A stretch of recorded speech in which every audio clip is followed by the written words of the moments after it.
আসসালামু আলাইকুম আরহামতুল্লাহি বারকাতু। ঈদ মুবারক, ঈদ মুবারক।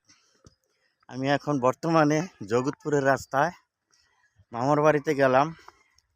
নামাজ পড়ছি সকালে বুড়িচং আল হাদিস কেন্দ্রীয় ঈদগাহ বাজারের, বুড়িচং বাজারের পশ্চিম দিক দিয়া। তো ৩-৪ জন আমার বন্ধুর বাড়িতে গেলাম, ঘুরে আসলাম। লাস্ট পর্যন্ত আসলাম জগৎপুর ভুইয়া বাড়িতে। এই যে পিছনের বাড়িটা, এটা হচ্ছে ভুইয়া বাড়ি, আমার মামার বাড়ি। রেসুত আলী মাস্টার মারা গেছে, সকলে দোয়া করবেন আমার মামার জন্য। ভালো মানুষ ছিল, জগৎপুরের একটা মাথা।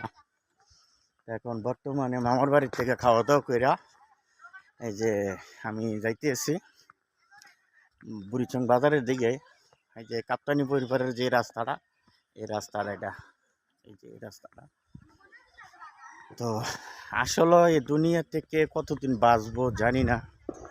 এই আনন্দটা হয়তো আগামীতে আমরা পাবো কিনা তাও জানি না।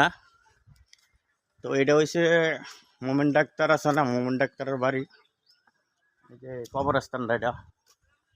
আর এখানে বাড়িঘর হয়ে গেছে অনেকগুলো। আগে তো বাড়ি ছিল না, আমরা যখন ছোটো থাকতাম মামার বাড়িতে আসতাম তখন এই রাস্তা দিয়ে কিন্তু বাড়িঘর ছিল না। তখন তো মোটামুটি আলহামদুলিল্লাহ মানুষ ভালো বাড়ি টাড়ি করে লাইছে।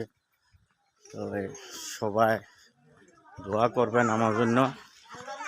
আমি হানিফ বাসার। তো ওকে, আসসালামু আলাইকুম ওয়া রাহমাতুল্লাহি ওয়া বারাকাতুহু।